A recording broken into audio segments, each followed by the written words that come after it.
Hello everybody, welcome back to another episode of Classics with Courtney, and today I'll be taking a look at the 1957 film Peyton Place, directed by Mark Robeson. Our story opens with newcomer Michael Rossi, played by Lee Phillips, comes to Peyton Place for a job as a teacher, while we meet the Crosses, Selena, played by Hope Lang, Betty Field as Nellie, and Arthur Kennedy as Lucas. Don't go, Paul. You was my firstborn. Hitting everybody doesn't agree with him. Even you. Only when he's drinking. Lately, that's been every night. Lucas tries hard to be a good man. Goodbye, Ma. Pa, Selena, don't you ask me to stay. my babysitting money. I wish there was more. I'll do extra work.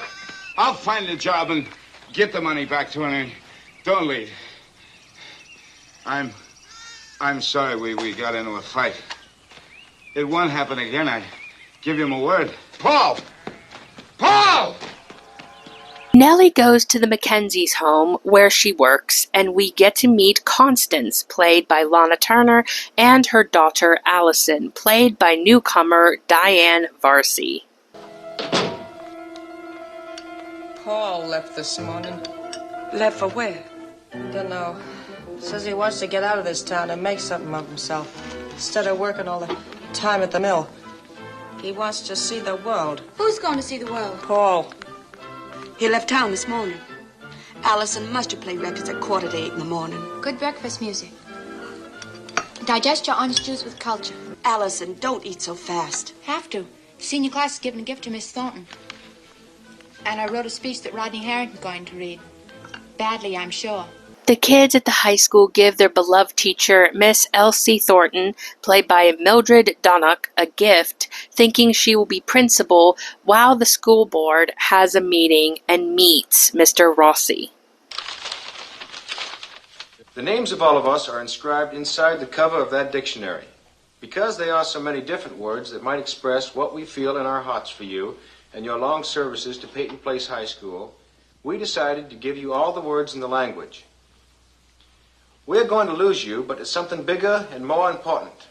The job of principal of Peyton Place High School. Elsie Thornton has earned the right to be principal. She's given her life to this town.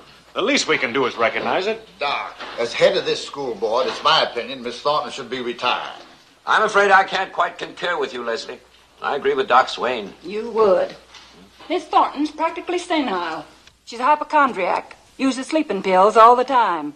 You want a drug addict for a principal? Man, it seems to me that I write a lot of drug prescriptions out for you every year. And as far as Miss Thornton being senile, she's of your generation. She is not. I'm 36. You're 45. My father delivered you the year they built the courthouse, 1896. We need someone young. This fellow who's coming is a result of correspondence with 5 teachers' agencies. And I can get him at the right price. Allison and Selena goes to Constance's clothing shop and finds Betty Anderson trying a new dress for a party, played by Terry Moore. Look, with Easter and graduation coming on, I'll be needing some help. How would you like to work here afternoons and Saturdays? Oh, I'd love to. Fine. Then I could buy 2 dresses. Wholesale. Oh, gee, no girl ever had 2 better friends than you and Allison. Aren't you afraid people will think you're a little fast? Allison, according to my philosophy, what other people think will not pay the rent. So if you're accused of being fast, you might as well run. That way you get to all the good things first. Just remember, men can see much better than they can think. When you have your 18th birthday party, I don't want you to invite Betty Anderson. Then I might as well not have a party. If I can't invite Betty, Rodney Harrington won't come. Well, I wouldn't mind that at all. If Rodney won't come, his friends won't, and pretty soon nobody will accept. I can't understand why you want to be friends with a girl like Betty. Oh, Mother, you don't. I don't like the way she talks about men. Mother, it and appears sex. the only perfect individual in Peyton Place is you. And we've had 17 dull birthday parties alone. Could you let me have one for myself, please? I have seen Terry Moore in quite a few movies, and I really like her as a performer. My favorite performance of hers probably would be the sweet Jill Young in the original 1949 adaptation of Mighty Joe Young. She ultimately would have a small cameo in the 1998 adaptation along with Ray Harryhausen. Ironically, that was the version I grew up with, and I didn't see the original until way later. But I like her, and I really like her in this movie. Allison runs into Norman, played by Russ Tamblyn, and both walk home together. Hey, could I walk home with you? Oh, no, it's out of your way. Besides, you get home late. You mean your mother wouldn't like it? Well? Come on, Norman. Come on. Spend the afternoon in the library again? Yeah. Bye, Norman. Wait just a minute, will you? But you... I don't want to go in just yet. Oh, Norman, what an awful thing. Hating to go home. Well, thanks for walking with me. I enjoyed it, really. Goodbye. Goodbye. Constance changes her mind about Allison's guest list, and Allison has her birthday party. Meanwhile, Constance meets the new principal. I want some. Would you like a sandwich, Norman? No, thank you. Hey, let's take that corny music off and get down to some serious dancing, huh? What do you mean? Those are good No, records. these are new ones. Hey, here, I brought some mistletoe. Mistletoe? Hey, man, hang it high, will you, boy? Only if I can kiss Betty Anderson. Tonight, nobody's safe with me here. Hey, mistletoe, Christmas is 8 months away. Yeah, and I believe in doing my Christmas kissing early. Connie, you haven't met Mr. Rossi, the new school principal, Miss Mackenzie. How do you do? Hello. I hear about you every day from my daughter. You been working kind of late? No, I've been to the movies. Allison's giving a birthday party. Oh. What does your daughter plan to do after graduation? She'd like to be a writer. I'd like her to go to college. Constance comes home and has a fight with Allison. Allison! This was supposed to be a birthday party. What? We were just playing a game called photography. You turn off the lights and see what develops. Don't be fresh. Just leave immediately. All of you. I'm sorry, Miss Mackenzie, but I just caught her under the mistletoe. Will you please leave? Well, I knew this would happen if you invited Betty Anderson. Wasn't her fault. And you and Rodney making love. We were kissing, one kiss, not making love. In a house in darkness and couples necking all over the place. I know, Mother, but everyone wanted to dance in the dark. And I couldn't very well. Well, Mother, sometime or other, at every party in this town, they turn out the lights. Well, I don't want you to be like everybody in this town. I want you to rise above Peyton Place. It's my home and my town, and why should I want to rise above it? Because its standards are low. Everything has to be learned, even kissing. And sex. Is that what you're going to practice at your next party? You keep trying to accuse me of things I'm not even thinking about. I want you to have a good name. You want.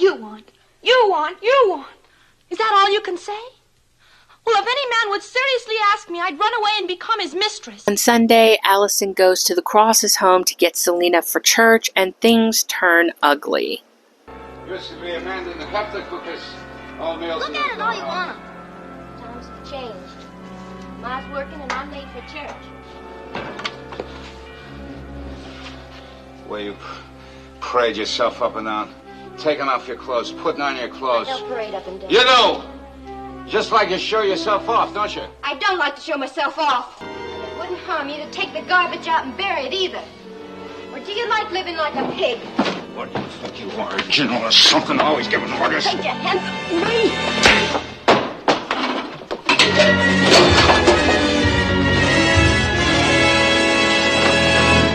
Don't you touch her! Don't you touch her anymore!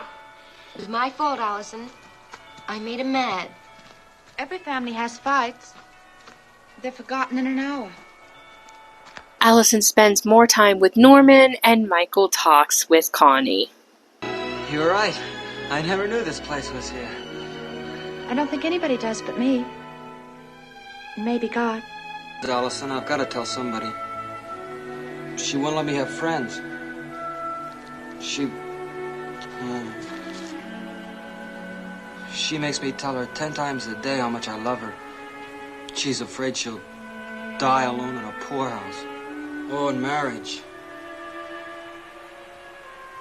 Marriage, she says, is misery. And a woman can only cause me trouble. Oh, Norman. I can't believe it.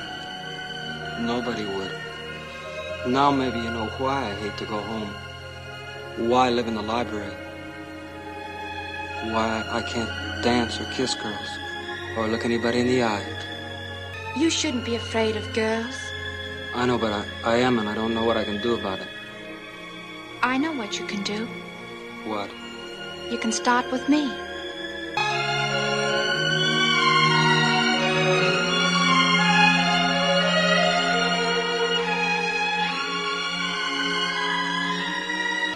You are lonely here, aren't you? It's not the worst thing that can happen to you. Isn't it? You can learn to live by yourself. You can get used to it. Maybe, but that doesn't make it the best way to live. The best way? What would that be? People meeting, talking. Well, in Peyton Place, two people talking is a conspiracy. A meeting is an assignation, and getting to know one another is a scandal. I think you're hard on the town. I think you're hard on yourself. Town prepares for the school graduation and has a good time for most of the town. May I have this dance, Mrs. Mackenzie? Well, I haven't danced for such a long time. I'm afraid I'd be terrible. Dancing isn't something you forget.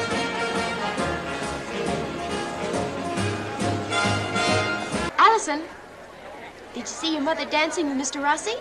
No, I've never seen my mother dance. Standing right over there. They make a good-looking couple. They do? Dance with me, Norman.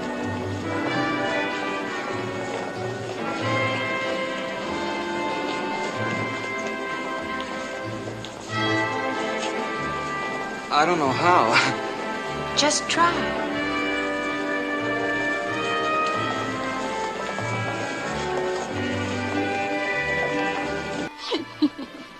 Here we are.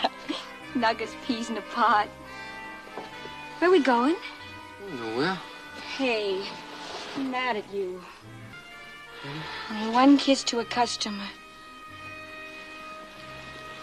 Betty, I couldn't help it. My father made me call you on the phone.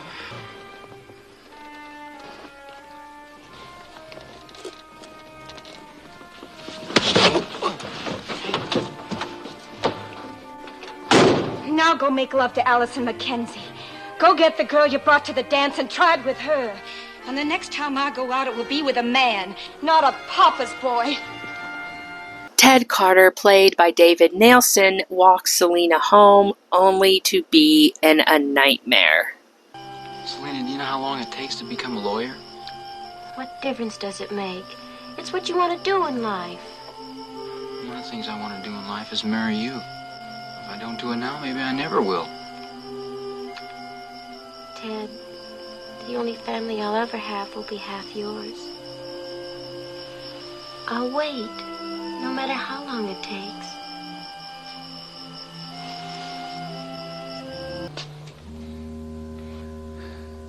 I thought you were something out of a dream. Where's Ma and Joey?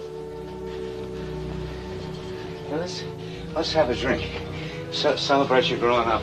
Where's Ma and Joey? They're working at a party at Harrington's. Come on, let's have a drink. Rather stand in the dark, getting kissed by Ted Carter. I'm going to bed.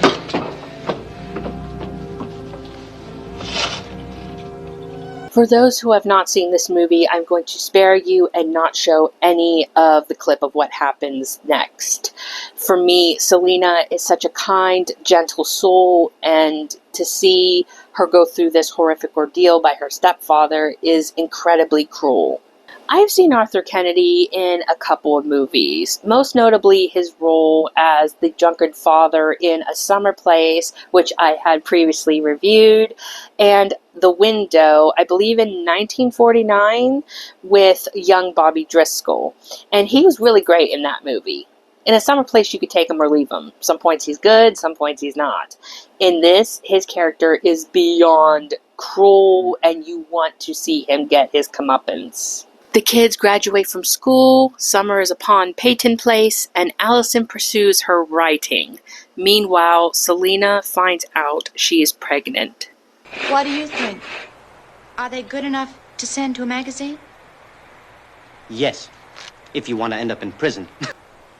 Allison, is that how Peyton Place really looks to you? They were only fiction. I didn't use any real names. You didn't have to. I recognized everybody in town. With your talent and your ideas, you could go... Thank you. But I don't want to go to college. I never have. Why not? Because I don't want to study about writing. I want to write. Nobody has to tell me that Shakespeare was a wonderful writer or that a million wonderful books have already been written. Allison, those books tell you how and why. I'd rather find that out myself at a typewriter. Tests confirm that you're pregnant, Selena. I'd say about 3 months. Who's the father? I won't tell you. Oh, please, just give me something. Selena! I've done a lot of things in my time, but I've never broken the law. What you're asking me to do is break the law of man and God. Now tell me, who is the man? Selena, tell me who he is. Who is he? It's my stepfather. It's my stepfather. It's Lucas. Dr. Matthew Swain, played by Lloyd Nolan, confronts Lucas, and Selena runs for her life and loses the baby. She's pregnant. Trouble.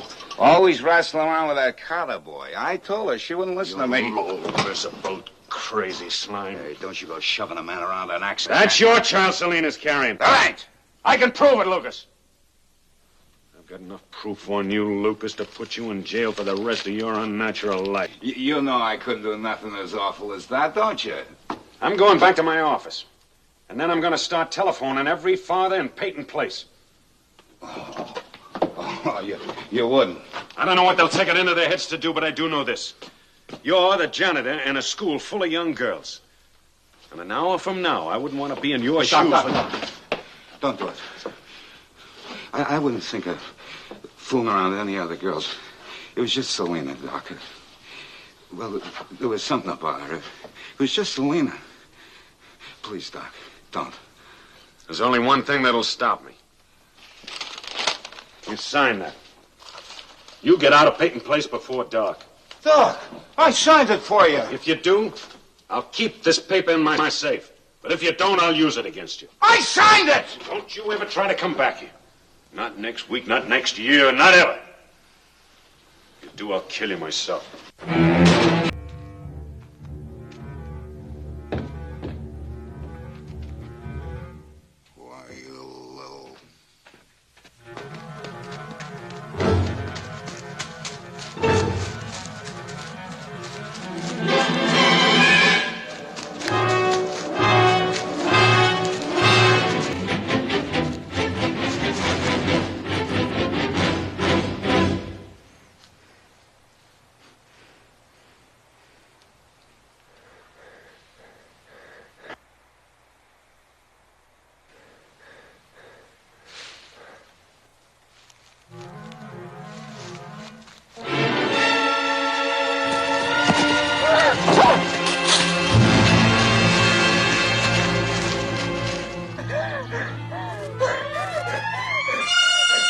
Unofficially, this was a miscarriage. Officially, and for the records, it's an appendectomy. Remember how I talked about the code during my review of Picnic? Well, this is no different, except this one you could say is a lot worse. I tried reading the book, I believe last year, and I couldn't even finish it. It is just too scandalous, too quote-unquote dirty for me to even consider reading at this rate. I'm just not comfortable reading stuff like that, which is why I will not touch anything like the 50 Shades stories and stuff. I can't do that. But I did read part of the book, but not to this point. And from what I managed to find out, Selena does have an abortion. And in the movies at this point, you couldn't show that. So they make it look like it's a miscarriage. Labor Day arrives and the town celebrates with a band and picnic. And our couples find time for themselves. Hey! 2 reviews in a row that takes place on Labor Day. Well, sort of. Talk about being in a September movie mood, huh? Hey, let's go get a hot dog. Something. Okay.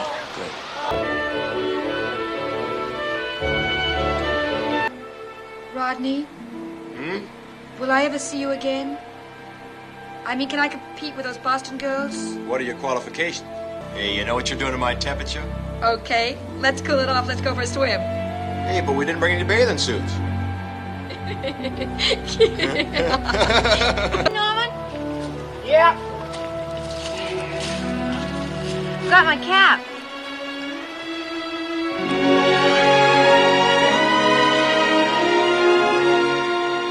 What did you say? Norman, you're making me blush all over. Unfortunately, unnecessary drama ensues by busybodies of the town. All men are alike. The approach is different, but the result is always the same. Sooner or later, we get around to this. Now look, if all I wanted was a woman, I could get one any place. In a bar, in a hotel lobby, on a street corner. Or in my home. I'm not going to let you make anything dirty out of this. And what do you call it? I'm going to tell you a hard truth about yourself.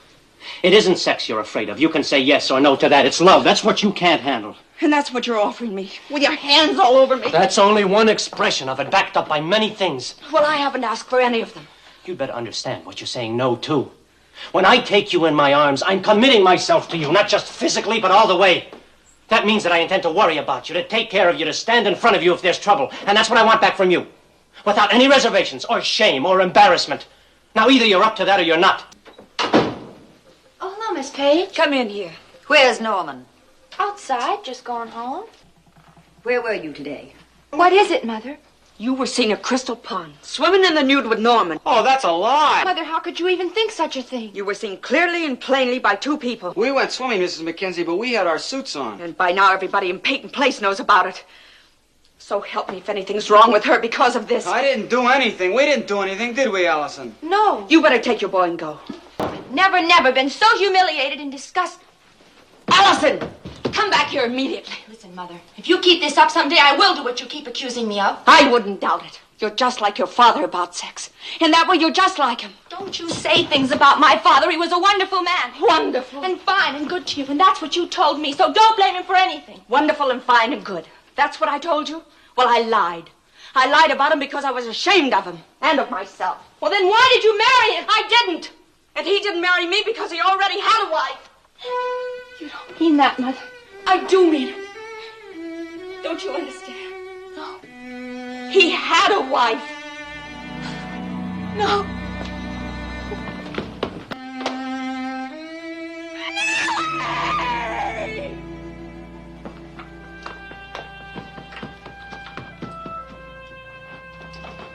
Allison. Severe shock. But she looks so... No, shock is just a kind of a sleep. It's an escape. When the mind can't accept what it sees. A few days' care and she'll be out of it.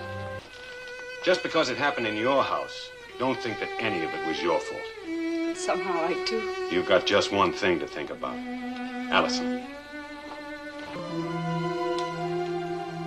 I knew you weren't coming down for lunch, so I thought...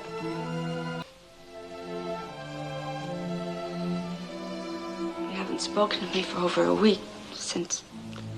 Well, Allison, I understand how you feel, but you'll just have to accept what's happened and make the best of it. Mother, as soon as I can, I'm going to get dressed, pack my things, and leave Peyton Place. I never want to see this town or you again. Oh, please, Allison, I was only trying to protect you. I was an accident that you hated and tried to hide. But I loved you from the moment you were born. Well, how will you live? What will you do for money? I have enough to get there. I'll find a job. Suppose you can't find a job. Then I'll live off some man the way you did. Ooh, that's gotta hurt. Granted, this all could have been avoided if you just would have told your daughter the truth. And I know earlier in the film she does say that she was just trying to protect her. But she was already of age. And the problem is, Constance constantly telling Allison, you shouldn't do this, you shouldn't do that. All it makes it look like is that she's an overbearing mother. All she had to do was come clean, say, Allison, this is why I'm so strict, and then tell her the truth. On a completely different note, can we just admire Lana Turner's outfit here? Like, I know how simple it is, but I just love it so much. It's so beautiful, and I want it. Allison leaves Peyton Place for New York, and that winter some of the men go to war after Pearl Harbor is attacked. Rodney, I'm gonna cry. No, you don't. Don't say anything silly either. Betty, you don't know how glad I am that I married you. Oh, Rodney, I hope so. Father's over there. Go say goodbye to him. Oh, go on, go say goodbye to him. He loves you as much as I do. Take care of yourself. And whatever you do, do it honorably. Well, that's the family motto. Say, do me a favor, Dad. Certainly, son. Take care of Betty if she needs anything. She won't ask you for it, but she might need it. I'll keep an eye on her. Nothing in this world's gonna stop me from coming back. I love you, Selena. I love you, too. War continues the following year, and the town mourns the loss of their men.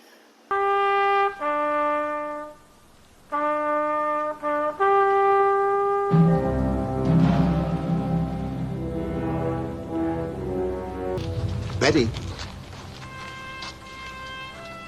Rodney asked me to take care of you. I don't need your help, Mr. Harrington. But I need yours.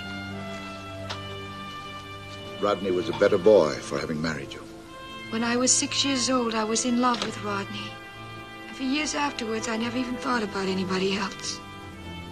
I was a kind of flashy girl, I know, but Rodney liked flashy girls, so that's the way I was going to be. Funny thing is, Rodney always loved me as much as I loved him. But you taught him appearances counted more than feelings. I was wrong. Rodney discovered it. Let's keep what's left of the family together.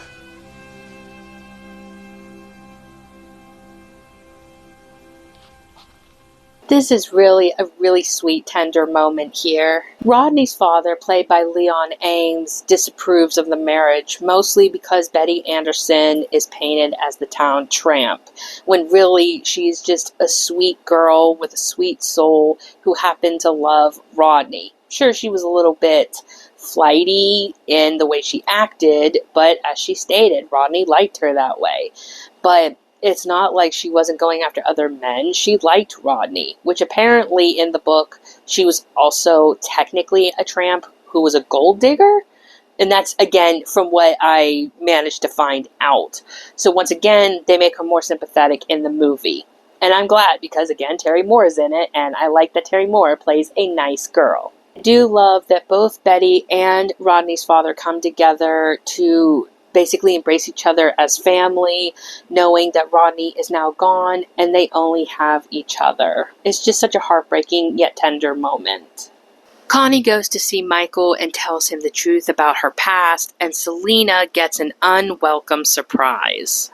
Allison didn't leave home because of Nellie's suicide, but because she hated me. She won't answer my letters or phone calls. Why not? The night you walked out, Marion Partridge called me. She told me Allison and Norman Page were swimming. I heard about that woman and her phone calls. Well, I've always been so afraid of scandal. I believed Marion. I believed that phone call. And without thinking, when Allison returned, I told her some terrible things. What things? I'm Allison's mother, but I've never been married. Not to Angus Mackenzie, not to anyone. I went to New York and lived with a married man. After he died, I came back here and lied. And I've been lying ever since. You want the truth. And when you get it, you're just like everybody else. They want anything but the truth. Connie! I told you once that the offer was always open. I told you that I'm committing myself to you all the way. That I plan to worry about you and take care of you. I meant that. I'll get it. Merry Christmas. Ain't you gonna invite me in? Not a very friendly greeting after I practically broke my back getting here. Hi, Joey. Say, there's a blizzard blowing up, big one. You got a drink? I'm froze. You're nowhere near froze with all you've got in you already. This isn't your house anymore. I don't care what you did to it. This is still my place, and don't you forget it. Did you just come back here to make trouble? You heard about Ma, didn't you? Yep, heard about her. Now, don't start a fight. Me and you got to know each other a little too well for that. Say, I didn't think you could improve, but you sure have.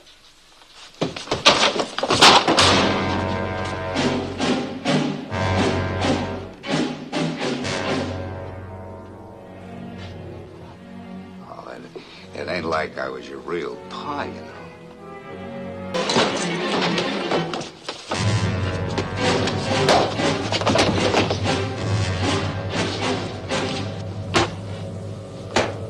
When the Navy questions Selena about Lucas's desertion, Selena confesses to Connie and a trial is held. What's wrong, Selena? Mrs. Mackenzie, I've got to tell somebody. I can't keep it to myself any longer. Every time I go out in that yard... Well, what are you talking about? Lucas didn't desert. How do you know? Because I killed him. I killed him Christmas Eve in the shack. I don't believe it. I did. I buried him in the sheep pen. You had the freedom to come and go and invite boys in and answer to no one while Lucas was gone, didn't you? Didn't you? Yes, I had the freedom, but I never did. When you thought he was going to change all that, did you kill him? No! Lucas was drunk and tried to beat me. You kept on hitting him until you crushed all the life out of him. Why? Don't know. I couldn't stop. I couldn't stop. Miss Cross, at all times during the quarrel which led to the death of Lucas Cross, were you in fear of bodily harm?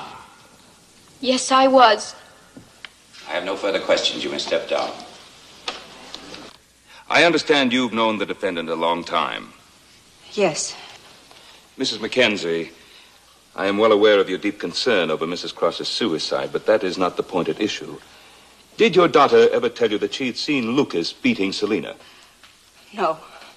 Now, don't you think that if she had seen such a shocking incident, she would have mentioned it to you? I don't know. Well, wouldn't she?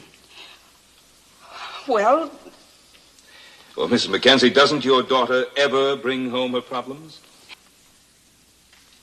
the truth is, my daughter did bring her troubles home. And I wouldn't understand.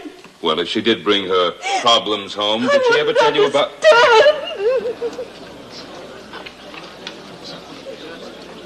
The court will adjourn for a short recess. Lana gave quite a performance here, but it's not the first time she would do a courtroom drama, but it would be a non-fiction drama instead of a fictional one. It was around this time that she was dating Johnny Stompanato, more or less a bodyguard to a notorious mobster, and by 1958, a fight had aroused. He was beating on Lana, and Cheryl, her daughter, heard and ended up stabbing him in the stomach. And when he dropped, his arms went out, so that I still did not think that there was blood or a wound. Don't ever touch me again. I'm absolutely finished. This is the end. And I want you to get out. Very sad situation, but both of them survived, and both of them still were very close before Lana had passed away, and I thought that was really sweet. And according to an interview she did, as in Cheryl Crane did, on the Phil Donahue show, she was not in that courtroom when her mother took the stand, so that was interesting. Dr. Swain takes the stand and clears Selena's name. Dr. Swain, do you know of any act of force or violence which Lucas Cross perpetrated against the defendant? I certainly do. Lucas Cross was a drunkard, and a wife beater, and a child abuser. Object. Child abuser is an exaggerated and inflammatory word. When I say child abuser, I mean it in the worst way possible. I object, Your Honor. The deceased is not on trial. Lucas Cross's character as to force and violence is on trial here. You may continue, Dr. Swain. The night that Lucas Cross left town, I performed what I recorded as an appendectomy on Selina Cross. It was not an appendectomy. I assisted her in a miscarriage. A miscarriage of Lucas Cross's baby. On what grounds do you base your objection? It's the unsupported conclusion of the witness. Except that it happens to be true. Can you testify to this of your own knowledge? I can. I have here a complete admission of guilt, signed by Lucas Cross. Selina killed Lucas out of fear. Fear of being forced to submit to him again. And then she hid her crime for fear of how we would react to her being assaulted by her stepfather. She couldn't trust us with the truth. Selina had no one to go to but me. She only came to me because she had to for medical reasons. She swore me to secrecy. Now I'm violating that secrecy for a bigger purpose.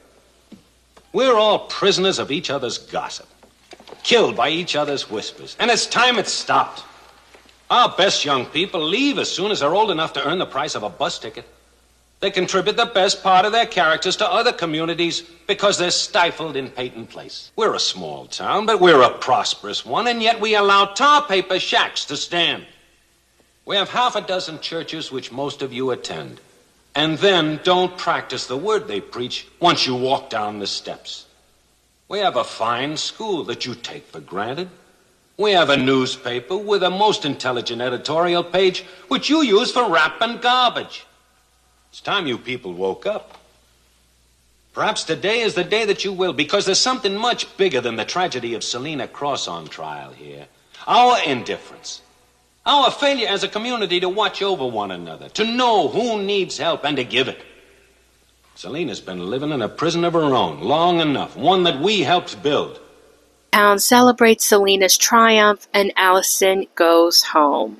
We find the defendant not guilty.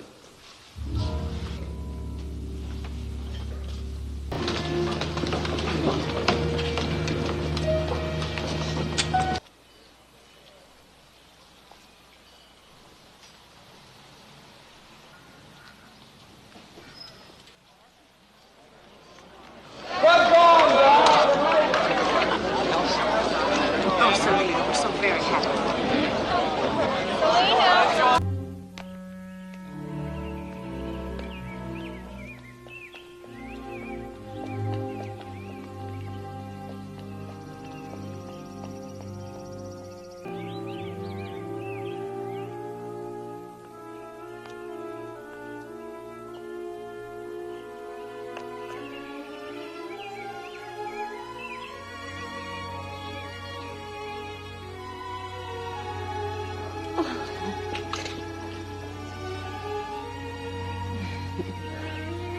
Come on, Norman.